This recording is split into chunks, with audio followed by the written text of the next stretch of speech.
Welcome to our Oxford Impact Investing Insight Series. My name is Gail Peterson. I'm Program Director of the Oxford Impact Investing Program.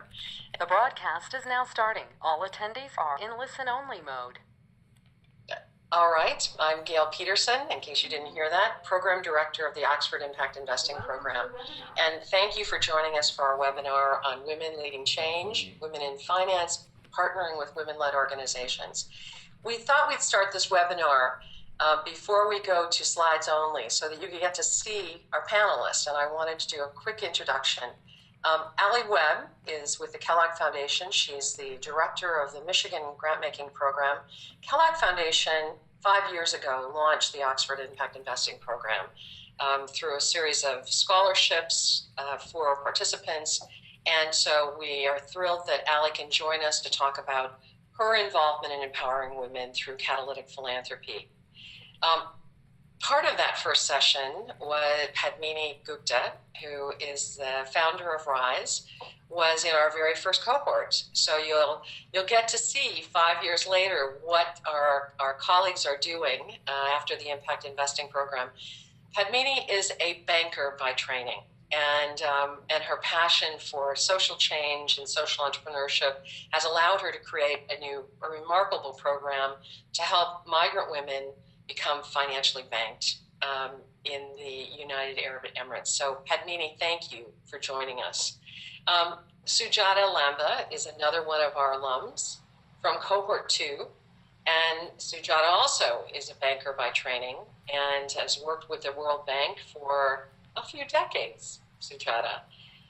All of our panelists are going to talk about their experience as women in finance, women of resources, helping other women who are less fortunate and are most vulnerable. But I wanted to welcome you and welcome our panelists and allowing you to see who they are in Michigan, in DC, and Padmini, you're at 7 o'clock in the evening, so we're glad you're here. We're looking at your office.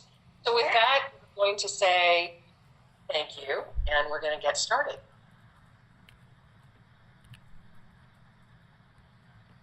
So, Damien, are you going to take us off visual? Mm-hmm. If not, we'll start the webinar. Thank you. We should be... Next slide.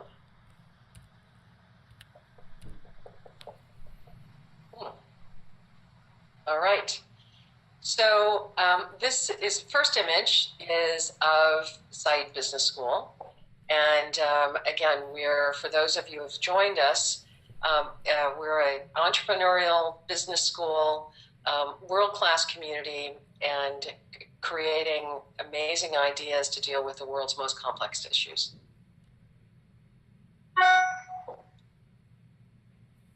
Today we're going to talk about why it's important to invest in women, what the role of women in finance is in supporting those women, and we're going to use, again, catalytic philanthropy as an illustration, blended capital, and private equity, how it's being used to support entrepreneurship. Then we'll open it up to questions and answers and talk about next steps. Here's our panelist. Next slide. There is a convergence between why women, we've certainly, this is the international, last week was International Women's Day. It's the International Women's History Month. There's a convergence of women of need and women of action. And we're going to talk a little bit about that to get the seminar started. The fact is that women at the bottom of the pyramid, women bear the brunt of and consequences of our most dramatic challenges in the world: poverty, climate change, lack of access to food, lack of access to water. 70% of women are among the world's poorest. 70% of women are hungry and produce 70% of the world's food. 75% of the women out of 21 to 36 million people are women and girls, are slaves. And again, women bear the brunt of impact of climate change, just lack of access to water and food shortages. And if they're growing our food and are in intense drought and lack access to water, those are all scaled problems that, again, have the greatest impact on women and children, women and girls. Next slide. The visual images you're seeing too, I think it's really important as we talk about the impact on women and women's lives, for you to see the people whose lives we're trying to impact.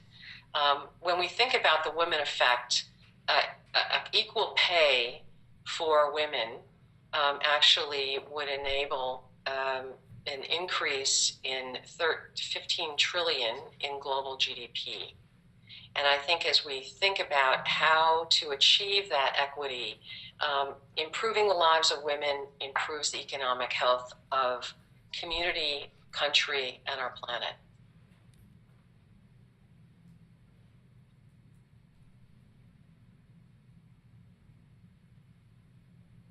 And I think, again, as the world, the investment world is in flux right now, we've got Generation X and millennials expected to inherit almost 41 trillion US in 40 years. Out of that, women are inheriting 70% of that intergenerational wealth. They'll control 3 trillion in financial wealth by 2020. And again, women and millennials want their investment to have a social and environmental impact.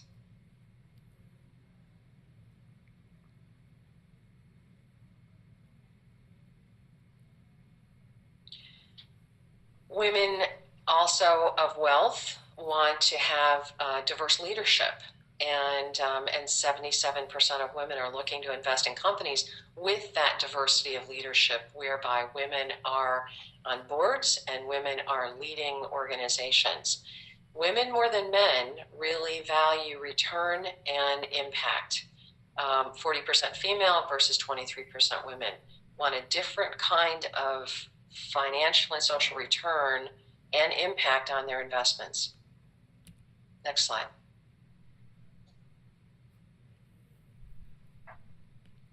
And again, when there's method to, a reason to why that diversity is important. Strong leadership actually yields a greater return on investment based on equity. And women-owned companies, hedge fund do better. So women equal greater success financially. Next slide.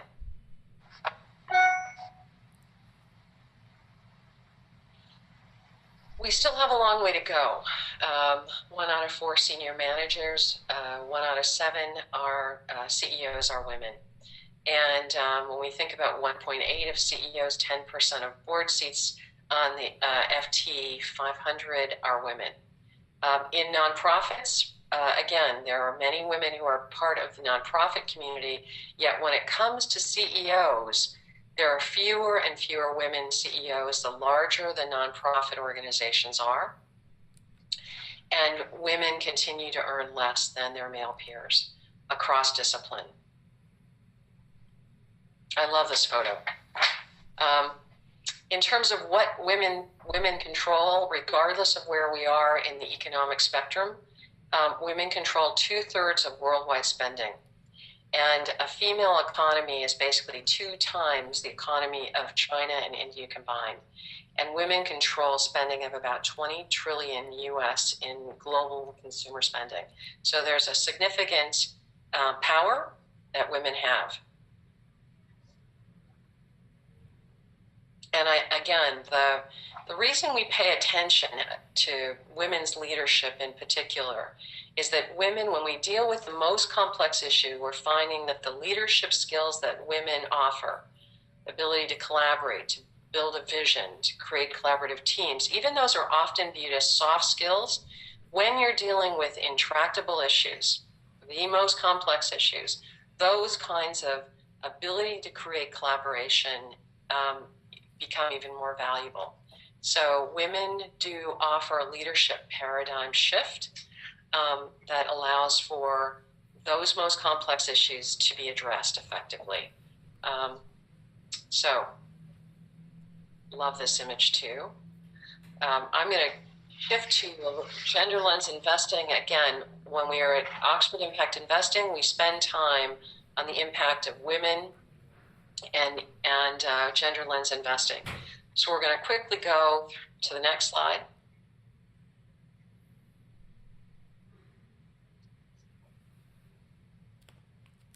And one more. I'm gonna accelerate this and get Allie started. So with that, Allie, it's up. You're on, and Catalytic philanthropy. Thank you so much, Gail, and welcome everybody from lovely Battle Creek, Michigan, where we're just experiencing our favorite March snowstorm. So I'm glad to join folks from all over the world, where I hope the weather's a little bit better for you today. I love the way that Gail titled this session, because I think the reason I've been in philanthropy for half of my working life is because I believe that philanthropy as a sector can be catalytic and can be the kind of spark plug and resource that can lead to significant change in the world. And so I wanted to I apologize, these are US numbers from the Charity Navigator, but they were the easiest for me to grab. But what I want to say here is that while $373 billion was given to charitable causes, only a small fraction of that, 59 billion, came from foundations. And that's important because sometimes funders call the tune in a way that I think is very detrimental to social change. And so it's a very small number, and you'll see as we go through that it's an even smaller number when you look at what's being invested in the lives of women and children. There is a big number, though I don't have as a bullet point, but between 1998 and 2052, which seems a long way away, there'll be between 21 and $56 trillion that will flow through these vehicles, these nonprofit vehicles in the United States to charitable causes. So it's not inconsequential, but it's pretty small when you look at the GDPs of the countries that we're working in. Of that number, only 16 billion goes to international causes. So I talked a little bit about the challenges for this philanthropic sector. I don't think enough of us really believe that we're solving wicked problems. I think a lot of us are solving problems very close to home that feel incredibly important, but they don't really, the way philanthropy generally operates is not with this wicked problems frame. And I think that's detrimental to the kind of social change that we're hoping for. And so there is, but with the amount of, let's go back to the other slide for a second, Damien. There is growing pressure, though, to be certainly more innovative, more creative, and more impactful, as well as more transparent. And the numbers that Gail was using around the role of women and how women investors view the world differently, I think is where this pressure is coming from. And I also believe that the challenge laid out by women investors is that they want to create social value. And I think that's really critical. If you look at how foundations are benefiting women and children, it's growing. It's growing quite enormously, but it's still only 7%. And so here you have this huge number of women and children in the world in poverty, and you have tremendous growth in the funding for women and children, but it's still only 7%. And these numbers, these numbers are really illustrative rather than absolute, because at our foundation, for example, we fund programs that benefit families, and it's hard to parse out in an accounting kind of way what the benefit accrues to women. So I'm really talking here about specific programs that that have investments that have named beneficiaries of women and children. So the trend's good in the sector overall, but it's still very small. So who are the big players? Should come as no surprise that the Gates Foundation is the top funder overall and the top international funder for women and children. As you can see, they like to award very large grants, 2.4 million in 2006 in 43 grants. And it's about 20% of the giving that's done, or the investments that are made in programs benefiting women and children. And as we know about Gates, it's really international. Their focus is mostly international. The Ford Foundation led in U.S. Domestic-focused giving around women and children, and they continue to lead with an investment of about 44 million and 94 domestic grants. And this came from a report that the sector provided. So the last data I have is from 2006. Don't know with those change at the Ford Foundation whether women and children have fared better or have had reduced support. So let me talk about a foundation I actually know fairly well, which is the Kellogg Foundation. As I said, I've been here for half of my working career, about 20 years. And we are, in the U.S., we are one of the top 10 foundations making investments in women and children. Our mission at the foundation is to change the life trajectory for vulnerable children in the United States and in our international work, which is in Mexico and Haiti.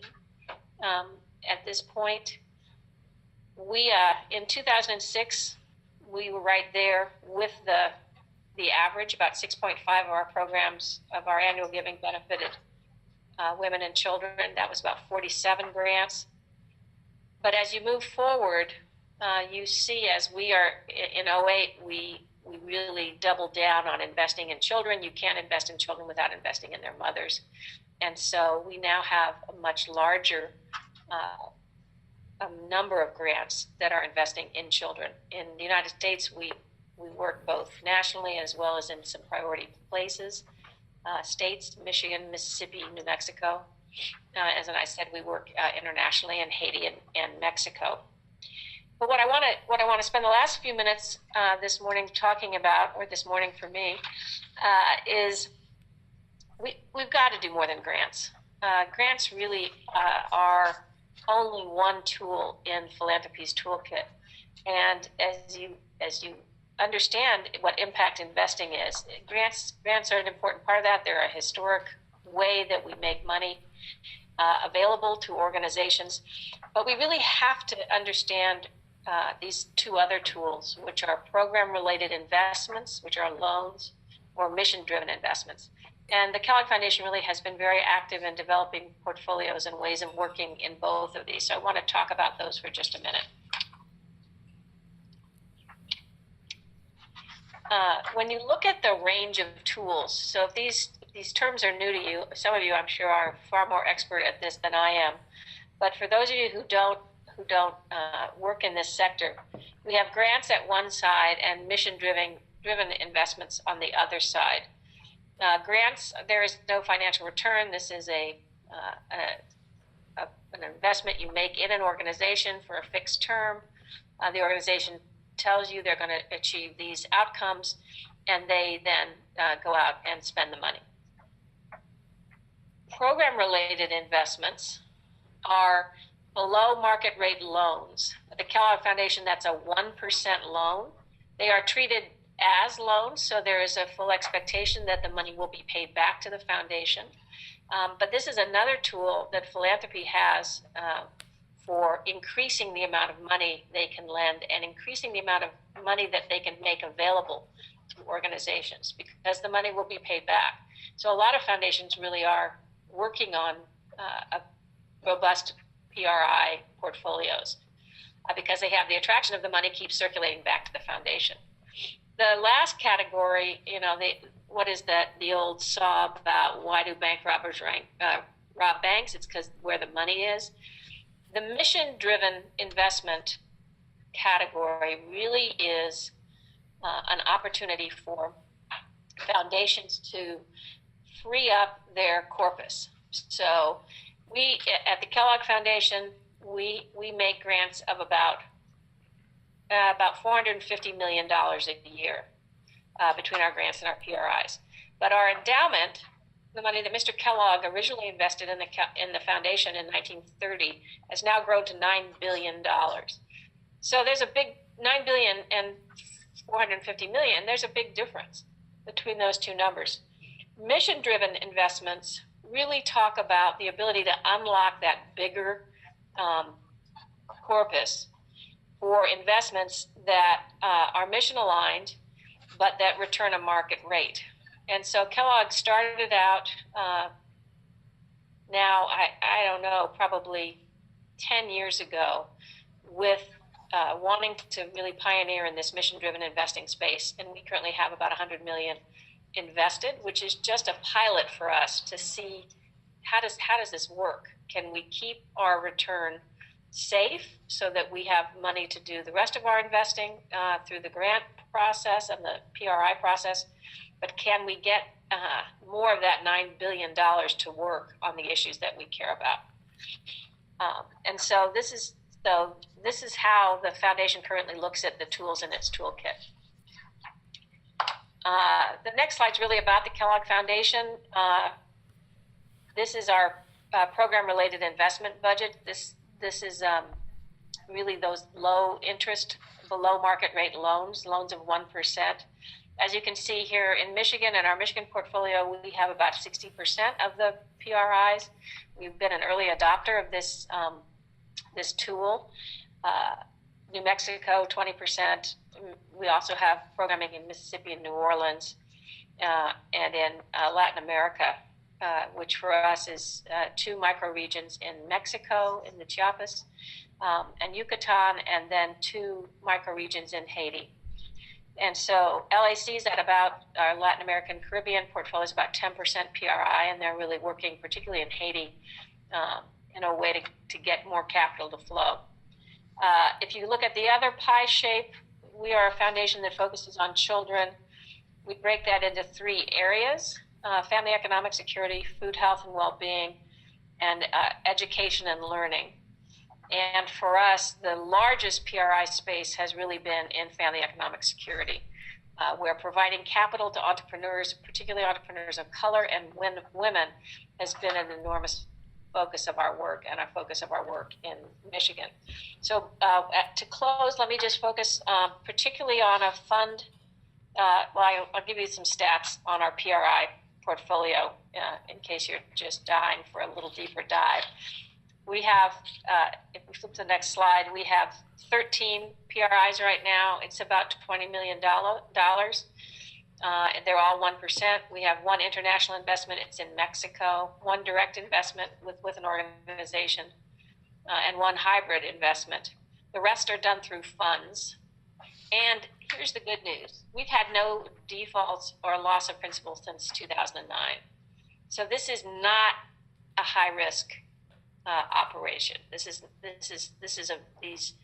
folks we're choosing to invest in are a good risk for philanthropy. One of the reasons they're a good risk is because we always, well, at least in Michigan, always make a companion grant to provide technical assistance to the loan recipients.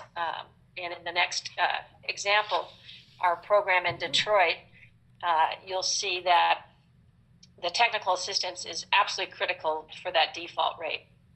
So we go to the next slide, you'll see that we have a fund in Detroit called the Entrepreneurs of Color Fund. It's currently about $7 million. Kellogg has put $3.5 million, and JP Morgan Chase has put $3 million in. And then we have another investor that rounds it up to $7 million. This is to support neighborhood-based businesses in Detroit, particularly, as the name might suggest, entrepreneurs of color and women. We in Detroit, there's the emerging narrative of a city that's coming back from enormous decline. The city is coming back, as most cities do, in its in Midtown and downtown. And what has been left out of prosperity is often women and women entrepreneurs. And so we put this, we did a lot of due diligence and created this fund structure that would benefit entrepreneurs of color and women. And so to date, the fund launched two and a half years ago, and we have nearly 30 minority-owned small businesses have been awarded about $2.75 million in capital funding. And in last year, 17 loans were made, and 11 of those were made to women-owned businesses.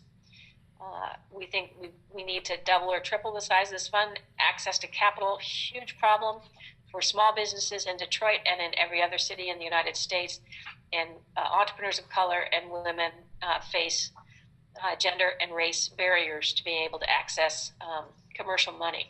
So this is an absolutely great sweet spot for philanthropy to be catalytic and to change that funding formula for these businesses. And I just wanted to show you the face of one of our entrepreneurs. Rhonda Rowe runs Rowe Trucking. That's one of her trucks. She is a very dynamic woman. She's in a male-dominated business that she inherited from her dad. And she is a huge supporter of women going into this business. And so giving Rhonda a loan in order for her to grow her business, one, helped her stay in business, and two, is helping her bring a gender lens to an industry that is primarily male. And so it's a win-win-win-win situation for Rhonda and for the city of Detroit and for the Kellogg Foundation. So thanks very much. I look forward to your questions. Thank you, Alan. Sujata, I think you're on. The next slide. Okay, thank you. Good morning, good afternoon, and good evening, everyone. I'm delighted that I can join you in this discussion. And as Gail mentioned, I will be discussing the aspect of blended finance.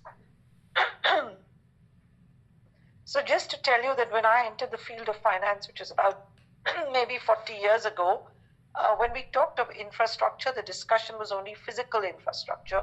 We learned how to finance building bridges and metro systems and containers and so on. But now when we talk of infrastructure, I'm glad to say that the field has expanded to include, by social, it means health, education, entrepreneurship, and how do you actually address issues that segments of the market face. And I would consider women as one important segment. Yeah. So next slide. So what are we known initially? We were told that we are the weaker sex, a liability on the balance sheet. So how do we transform from becoming a liability into an asset with an income stream tied to it? Often women are known as part of the informal sector because they worked in areas where the income was neither captured nor recognized and no credit given for it. So how do we allow women to move from informal to formal? Then we were told as invisible. Invisible because women either did not have access to external jobs and their earnings were not measured and therefore considered as zero. Marginal. When you look at supply chains, again, because women are often at the bottom of a supply chain. Let me give you an example. If you're looking at palm oil, the women are working in fields where they are the smallholder farmers, and therefore this is not an organized, unionized sector quite often. So their earnings, their work, their contributions are either discounted and they cannot use that as leverage to go and access finance. So for all these reasons, over the last few years, lots of development financial institutions have begun looking at the category of women to say, what is it that needs to be done to allow women to explore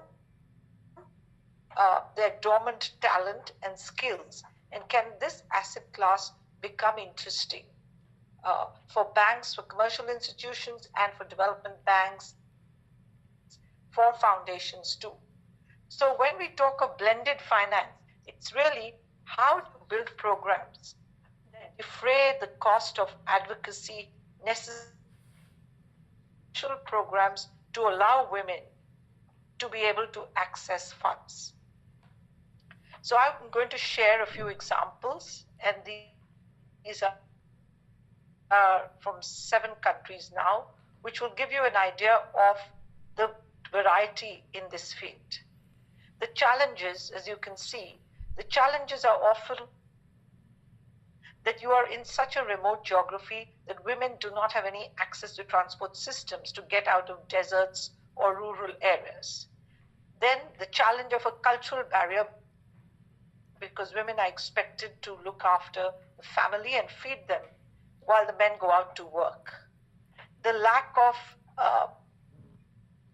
understanding of the issues they deal with when they're going over childcare, maternal health, and so on.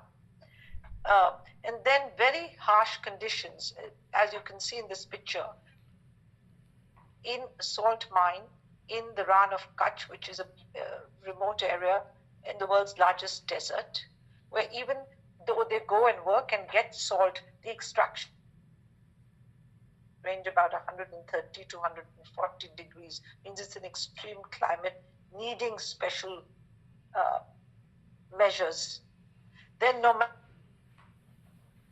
tribes, and this you will see later when I describe this. This is in the conflict-affected Khyber Pakhtunkhwa region of Pakistan, where there's been conflict, and women are trying to build programs and trying to sell their output into commercial markets. So with this, next slide, how do we move, and what is it that can be done to address these challenges? Because the ultimate goal is to get finance and all the other tools that women need to be able to survive as entrepreneurs. To give you an idea of the salt work in the Rann of Kutch, there is no water, there is no electricity, and all the work is manual, and mortality rates are pretty high. So how do we organize programs that women can A, extract salt, B, organize themselves to be able to sell it to commercial intermediaries, and how can they ensure that they get a stable source of income? And this is a program that we worked on to organize the salt workers so that they could be linked to assure them of a certain price that they would pay them, give them technical assistance to ensure their end product is of high quality that can reach commercial markets, and above all, give them enough income to invest in their own lives so that they could remain productive members of society. Next slide, please. Next, I will share with you an example of a program in Chad. So some of the solutions that you saw in the previous work was access to finance, unionization of workers, group entrepreneurship, so that some of the risks can be shared as a group, because otherwise finance might be difficult to reach people if they're trying to do this on their own. So some of these challenges are particularly acute for people who are at the base of the pyramid. Next slide, please. I'd like to also give you an idea of there for women, and this is an example of in Africa of a pipeline, and it could actually be universal. Pipelines all over the world are pretty in pretty remote areas. In this particular place, there was conflict between 2 countries, and money was given by a multinational that was coming in to build the pipeline, and this money was supposed to allow men and women to set up an enterprise and begin a different livelihood from the ones they had been doing before their land was taken. So as part of the blended finance program that was built here, women were taught basic skills that would be important for survival under their new conditions, and they were given access to finance. But the important point here is that it is not enough to just give finance. You need to give the accompanying accessories to allow them to thrive as entrepreneurs in a commercial market, particularly when they're beginning with a number of special characteristics: conflict prone, limited market, and a culture that does not support women readily and is not accustomed to seeing role models. Next project, please. The next is talking about a country where of a gold mine. Now, this is in a particular environment. I wanted to share with you what are the ways that finance is reached here. This is way out from the main city of Ghana, where the gold mine is. And we realized that a number of women were ready to take on non-traditional tasks, and there wasn't even really a physical space to be able to address women. So whether it was under a tree, whether it was women who had just had children, no matter how harsh the climate, the women were the ones who were very keen to come and learn new skills, to access finance, to be able to begin businesses. And women started businesses to supply uniforms to the gold mine, to begin catering, to offer cleaning services and such like. And for these, they needed access to finance to begin an enterprise. There's no venture capital possible in these environments. So you work with a multinational, work with a donor and a commercial bank to ensure that the first risk of financing is borne by sources that will allow some amount of patience for these companies, these little small entities run by women, to become commercially successful. Next slide, please. And then I will switch. I'm giving an example from various parts of the world to say that it is not, this access to finance is not only an issue in one part of the world, it's everywhere. You look at this beautiful surrounding in Latin America. This is a hamlet town away from Lima, where one of the gold mines and a huge amount of gold was discovered. And the local communities wanted to see the exploration of gold from their vicinity. And it is not possible for a foreign company or a local company whose main business is to extract gold to provide jobs for the entire community. However, there could be linkages with the community where they're given opportunities to become entrepreneurs. Again, sewing uniforms, looking after animals, supplying milk, forming businesses to run little catering services. These are the kinds of services that we could begin here. I remember very clearly the story of a woman who had begun making uniforms on her own for the thousands of employees in this gold mine. But then she realized to do it alone was impossible. So she rented a place, got 5 other women to do it, and soon enough, they were not just supplying to the gold mine, but to all the gas stations in the country. And it all began because A, she was given the idea, and B, she was given the access to finance that would allow her to use her skills to survive. Sujata? Yes. We have, you need to move. Can you hear me? Yeah, you've got 1 more minute, and then we're going to shift to Padmini. Okay. Next slide. Okay, next slide, please. Mozambique, and this is an aluminium smelter, and as you can see, the kinds of women but again, willing to work on programs and therefore extremely useful to give, to address a range of pressing problems by designing particular programs that will help them to defray the cost and overcome some of the initial costs of designing special financing vehicles. Next slide, please. And I can go on to my conclusion.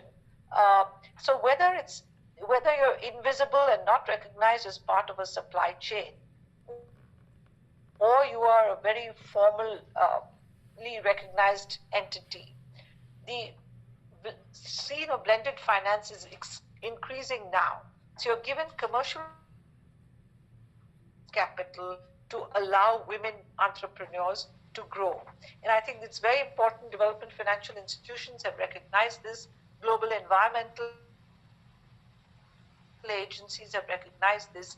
And I'm pleased to say that the trend is encouraging, and women need to be to tap these new sources of finance.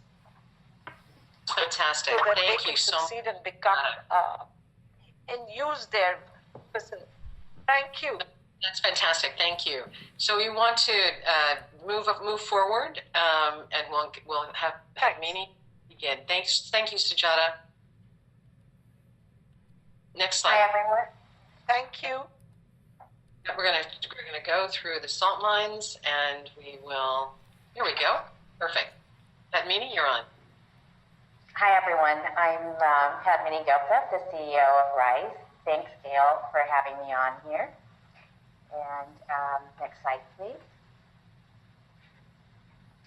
So I wanted to explain this in terms of what problem we're trying to solve. Now, if you look at migrants worldwide, there's about 250 million migrants worldwide. 100 million actually moved to developing countries, and 25 million of those moved to the GCC. 17 million of those migrants are actually unbanked in the region. So that's 2 in 3 migrants are not banked. Now these unbanked migrants, we'll go back to the previous slide. These unbanked migrants earn around $110 billion a year. On average, earn $650 a month, and send about $65 billion back home a year, making them the richest unbanked significant market in the world. Next slide, please. So lack of financial inclusion is not the only problem. Most of these migrants are unskilled and work in jobs with little opportunity for professional growth or development. They come to these markets without any professional training in their sphere, and they work for an average of about 8 years without getting any additional qualifications. This also impacts company productivity, so it gives some of these companies the lowest productivity globally. Next slide, please. So, no banking plus no growth leads to, no banking plus no learning leads to no growth. Imagine a life where you're unable to save for the future or find a way to earn more salary because you just can't move up the job ladder. For example, most people work here as nannies, maids, drivers for about 1 to 2 decades, and they only get a 5 to 10% increase in their salary over that time frame.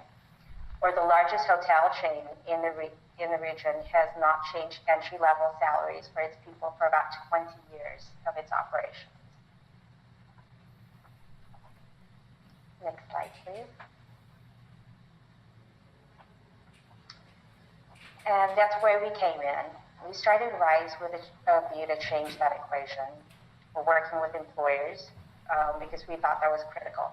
Because that's the last point where money goes from being digital to being paid as cash and then getting physical.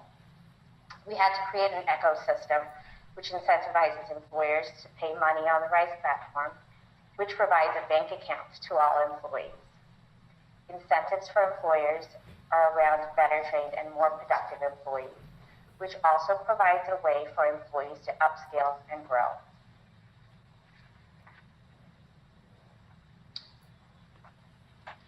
unique in that we're providing a full set of financial and growth solutions, working with players in both migrant home countries and host countries. For example, we're offering retirement planning and migrant mortgage products. These are currently available for wealthy expats, but not to middle-income migrants. Next slide.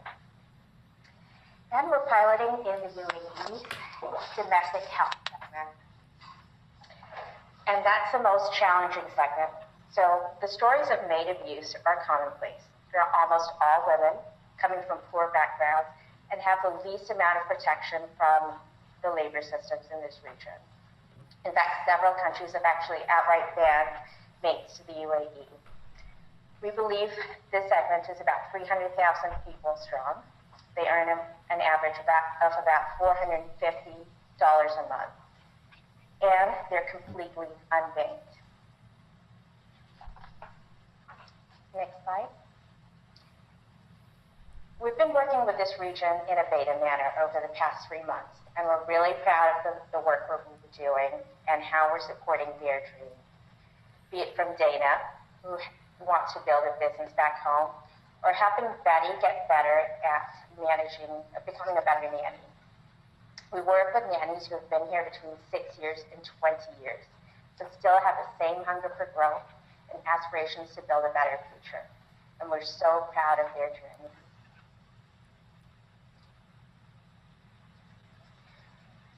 So there's a lot of challenges here. Building a business in the region, particularly one targeting migrants, is very challenging. Most people don't even recognize the scale and the existence of the problem. Regulators are not supportive of financial inclusion initiatives, with regulations not favoring startups. Nor are large investors looking at the GCC as a target market. We've spoken to some of the biggest investors in the space globally, and none of them understand or want to invest in the GCC. And finally, building a growth platform for migrants requires cross-border services and collaboration with players in host and home markets, which is never easy.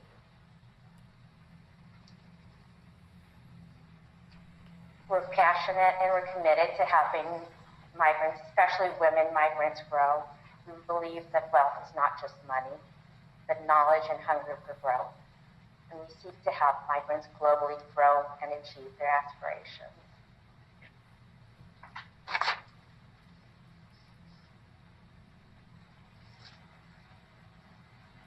That's fantastic. Thank you so much.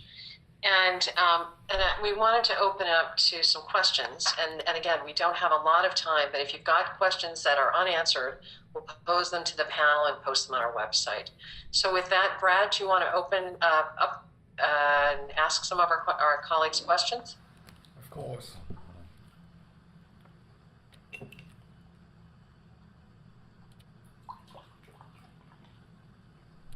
If not, I'll ask some questions. How about that?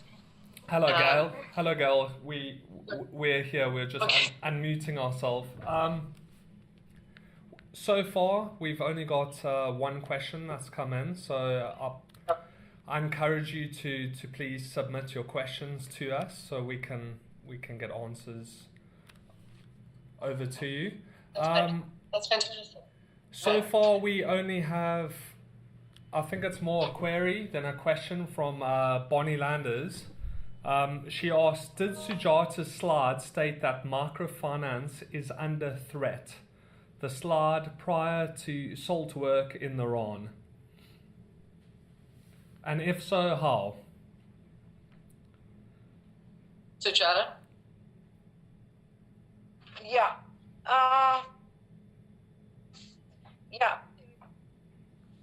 When I say microfinance is under threat, I think it's microfinance when it started and still is. I think it began with a lot of development finance institutions, the entire alphabet soup contributing to the early capital. Now microfinance in countries like India were under threat for a while because there were other social issues that were often attributed to the growth in microfinance. There was some crisis and farmer suicides and so on, and rightfully or wrongfully, it was a causal relationship was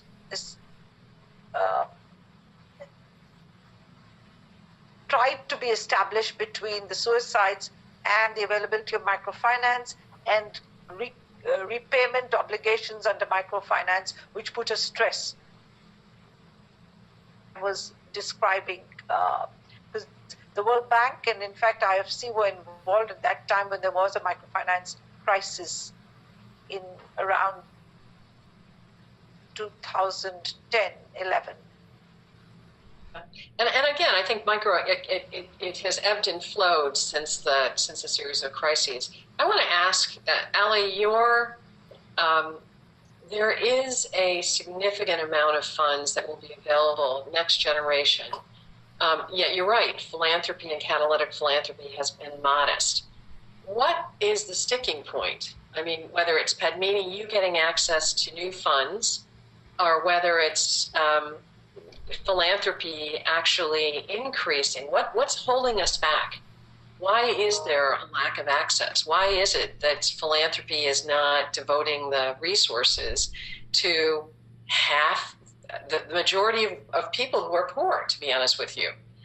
So Ellie, what's the rationale, and why are foundations less inclined to actually focus on the needs of women?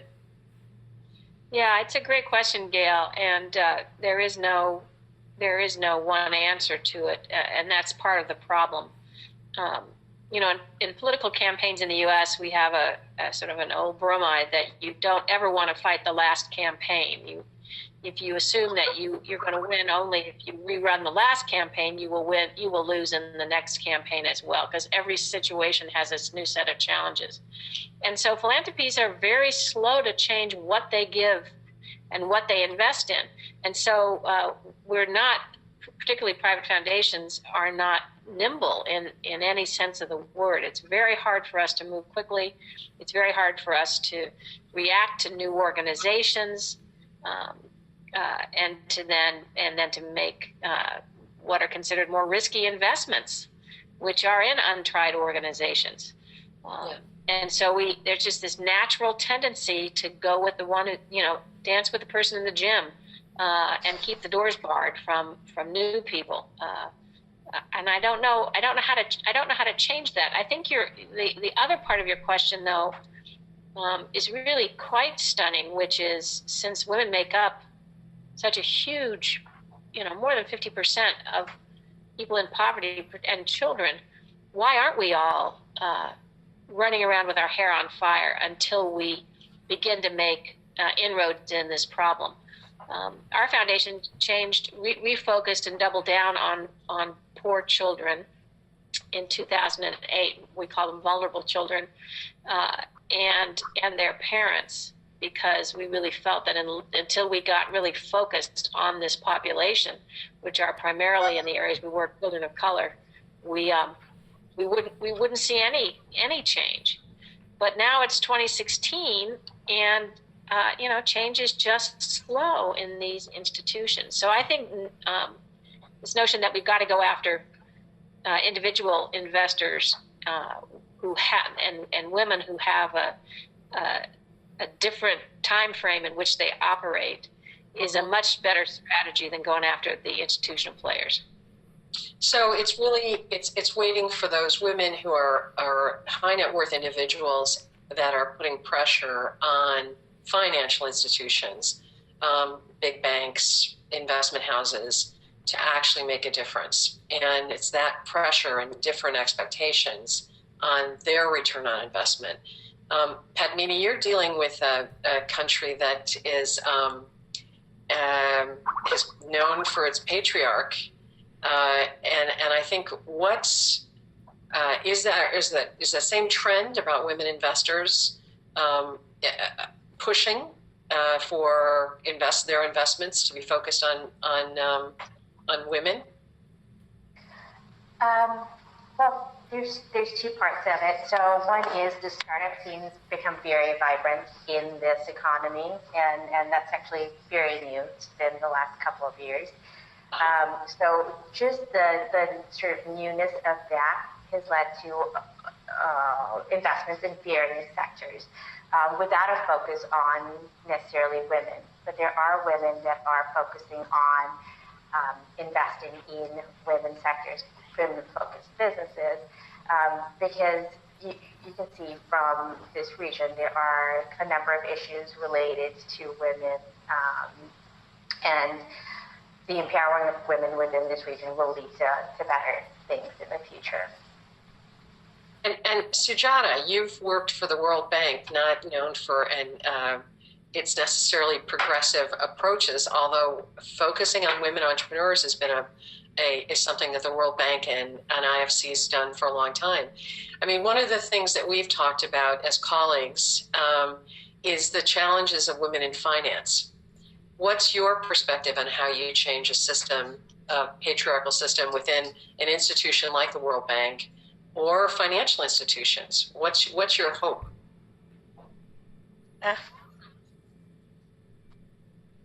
Yeah, I think I'm somewhat encouraged by seeing many developments, and I think credit goes to a lot of foundations, Kellogg, Gates, and so on, who started looking at social issues and saying that first you have to recognize a problem, identify it, advocate it, design a special program, experiment with it, implement, execute, measure, and then say that this is available for this particular challenge. If you're working with people at the base of the pyramid, you need to ensure that payments are seasonally adjusted and so on. So I think there's much more interest in it, and however, the women will have to continue making a case that the return on investment is not just a Fleet Street can recognize, but there's a social return, and it's only the ability to capture that social return in terms that is understood by. So is it measurable? The measurable social return, yes, is very important. So I want to thank you all for participating. Brad's got 2 minutes, Brad, to say Oxford Impact Investing is happening very quickly.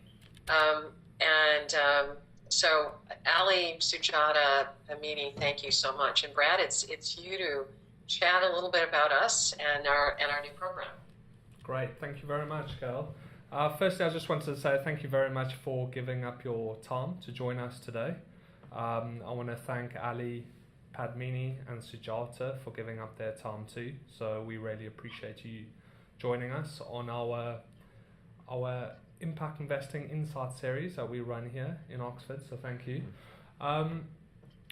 As Gail mentioned during the webinar, we will be celebrating our 5th edition of our Impact Investing program this year. The program has grown from strength to strength since we launched it in late 2012, and we are third for the third year. We are full for the 3rd year in a row.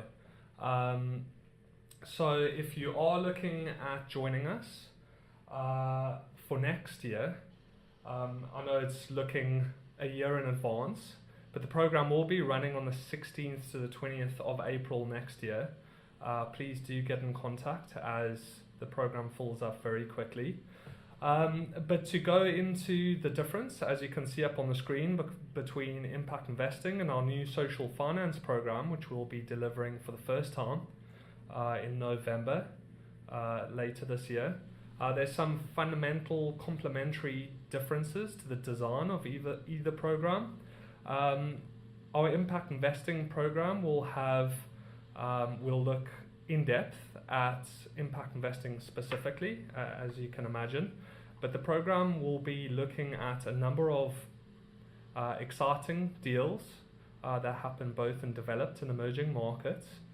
So it has very much a deal focus to the program, whereas our social finance program will be looking at the whole range of impact capital available for both investors and social entrepreneurs to take advantage of. But as you can imagine, the greater social finance industry is a broader and larger industry. We'll also be looking at some of the emerging themes which are unfolding worldwide, with the Smart Cities initiative unfolding in Canada, with a specific emphasis on private-public partnerships. We'll be looking at technology.